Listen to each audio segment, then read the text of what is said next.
नमस्कार, मी Kajal Tadkod, motivational speaker Kajal's motivation या माझ्या यूट्यूब चॅनलमध्ये तुमचे स्वागत आहे. फ्रेंड्स, तुम्ही जर जॉब करत असाल आणि तुम्हाला तुमच्या सॅलरीमध्ये इन्क्रीमेंट करायची असेल तर हा व्हिडिओ नक्कीच तुमच्यासाठी आहे. या व्हिडिओमध्ये मी तुम्हाला सांगितलेल्या टिप्स तुम्ही जरूर फॉलो करा. चला तर मग सुरुवात करूया. नंबर 1, स्वतःला प्रश्न विचारा. तुमच्या मॅनेजरला सॅलरी इन्क्रीमेंट विषयी विचारण्या अगोदर तुम्ही स्वतःला प्रश्न विचारले पाहिजेत. जसे की लास्ट टाइम मला कधी इन्क्रीमेंट मिळाली होती, इन्क्रीमेंट मिळवण्यासाठी मी योग्य ते काम करत आहे का, आणि इन्क्रीमेंट मिळवण्यासाठी खरंच मी कॅपेबल आहे का. हे सर्व प्रश्न तुम्ही स्वतःला विचारले पाहिजेत आणि यातून जी तुम्हाला उत्तरे मिळतील त्यातून तुम्हाला नक्कीच तुमच्या कामांमध्ये सुधारणा करता येईल. आणि सॅलरी इन्क्रीमेंटसाठी आणखी कोणते प्रयत्न करावे लागतील हे तुमच्या प्रश्नांच्या उत्तरांमधून तुम्हाला कळेल. नंबर 2, सॅलरी इन्क्रीमेंटसाठी एक्स्ट्रा काम करा. जर तुम्हाला सध्याच्या आहे त्या सॅलरीपेक्षा एक्स्ट्रा सॅलरी हवी असेल तर नक्कीच तुम्हाला एक्स्ट्रा वर्क करावे लागेल आणि त्या एक्स्ट्रा वर्कमधून कंपनीला एक्स्ट्रा बेनिफिट कसा होईल हे तुम्हाला पाहता आले पाहिजे. तरच तुम्ही सॅलरी इन्क्रीमेंटसाठी पात्र असाल. नंबर 3, सॅलरी बेंचमार्क रिसर्च करा. सॅलरी इन्क्रीमेंटसाठी विचार करत असताना सॅलरी बेंचमार्कवर रिसर्च करणे खूप महत्त्वाचे असते. या सॅलरी बेंचमार्क रिसर्च मधून आपल्याला बऱ्याच गोष्टी कळत असतात. सॅलरी बेंचमार्क रिसर्चसाठी तुम्ही ग्लासडोर, लिंक्डइन यासारख्या वेबसाईटचा यूज करू शकता. जॉबमध्ये तुमची जी पोस्ट आहे त्या पोस्टसाठी हायेस्ट पेमेंट किती आहे, इतर कंपन्यांमध्ये या पोस्टसाठी किती पेमेंट देतात, किंवा तुमच्या शहरामध्ये तुमच्या पोस्टसाठी हायेस्ट पेमेंट किती आहे हे त्यातून तुम्हाला कळेल. म्हणजेच तुमची सॅलरी इन्क्रीमेंट किती होईल याचा प्राथमिक अंदाज तुम्हाला या सॅलरी बेंचमार्क रिसर्च मधून घेता येईल. नंबर 4, अचिव्हमेंट डेटा मेंटेन करा. कंपनीच्या अप्रेझल मीटिंग वेळी तुम्हाला मेंटेन्ड अचिव्हमेंट डेटाचा खूप यूज होईल. तुम्हाला किंवा तुमच्या टीम मध्ये एखाद्या प्रोजेक्टसाठी अप्रिसिएशन ईमेल आलेला असतो किंवा मग तुमच्या एखाद्या वर्कमुळे कंपनीचा बेनिफिट झालेला असतो. असे काही ईमेल्स तुम्हाला आलेले असतात. त्याची एक कॉपी नेहमी तुमच्याकडे ठेवत चला. म्हणजे अप्रेझल मीटिंग मध्ये तुम्हाला त्याचे डिस्कशन तुमच्या मॅनेजर सोबत करता येईल. कधी कधी काही वेळा मॅनेजर हे तुमच्या कामाचे अप्रिसिएशन फक्त तोंडी करतील, पण त्यावेळी तुम्ही त्यांना ईमेलची रिक्वेस्ट करा. म्हणजे तो डेटा कायमस्वरूपी तुमच्याकडे ठेवण्यासाठी त्याची तुम्हाला मदत होईल. काही वेळा काही एम्प्लॉईजच्या बाबतीत असं होतं की त्यांनी खूप साऱ्या अचिव्हमेंट्स केलेल्या असतात, पण त्यांच्याकडे तो डेटा सेव्ह नसतो.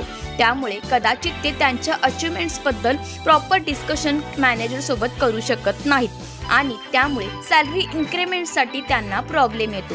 आणि असे सर्व प्रॉब्लेम टाळण्यासाठी तुम्हाला युजफुल असणारा अचिव्हमेंट डेटा नेहमी मेंटेन ठेवत चला.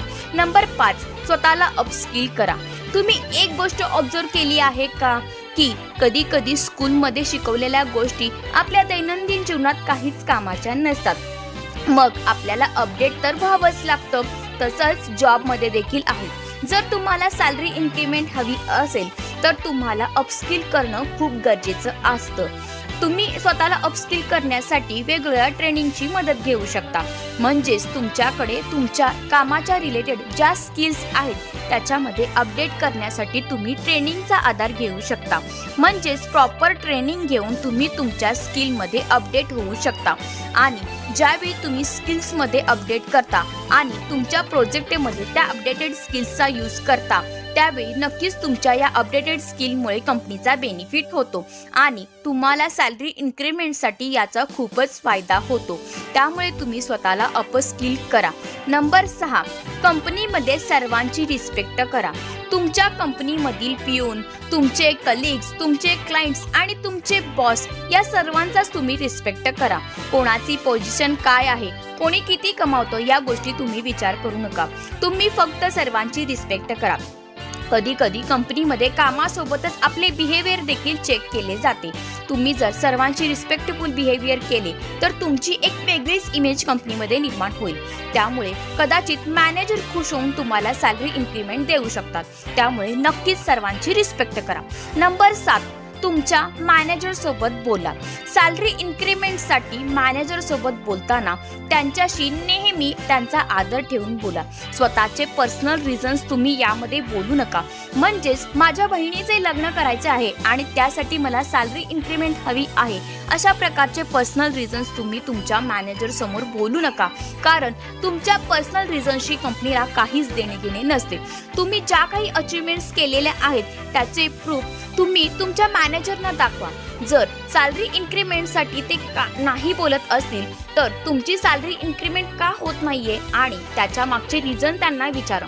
तुम्हाला तुमच्या कामांमध्ये कोणती सुधारणा करायची आहे जेणेकरून तुमची सॅलरी इन्क्रीज होईल, या गोष्टी तुम्ही मॅनेजरशी डिस्कस करा. तुमची सॅलरी इन्क्रीमेंट होत नाही म्हणून तुमच्या मॅनेजर सोबत तुम्ही कधीच वाद घालू नका. त्यांच्याशी आदराने बोला आणि तुमच्या चुका त्यांना विचारून घ्या. म्हणजे नेक्स्ट टाइम तुम्हाला कामामध्ये सुधारणा करून सॅलरी इन्क्रीमेंट होण्यासाठी नक्कीच याची मदत होईल. नंबर 8, योग्य वेळ निवडा. सॅलरी इन्क्रीमेंटच्या मीटिंगसाठी तुम्ही योग्य वेळ निवडणे देखील तितकेच महत्त्वाचे असते. जेव्हा कंपनीमध्ये तणावपूर्ण वातावरण असेल किंवा कंपनीमध्ये वर्कलोड असेल त्यावेळी तुमच्या सॅलरी इन्क्रीमेंट बद्दल तुम्ही विचारायला जाऊ नका, कारण यामुळे तुमचे बॅड इम्प्रेशन कंपनीवर पडू शकते. म्हणून सॅलरी इन्क्रीमेंटसाठी मॅनेजर सोबत मीटिंग डिसाईड करताना योग्य वेळ निवडा. थँक्यू सो मच मित्रांनो. हा व्हिडिओ तुम्हाला कसा वाटला मला कमेंटमध्ये नक्की सांगा. व्हिडिओ आवडल्यास लाईक आणि शेअर करायला विसरू नका. तुम्ही जर चॅनलवर नवीन असाल तर चॅनलला सबस्क्राईब करा आणि साईडला असलेले बेल बटन आयकॉन प्रेस करा. म्हणजे तुम्हाला दररोज नवनवीन नोटिफिकेशन्स येत राहतील. अशाच नवनवीन विषयांसोबत आपण भेटतच राहू.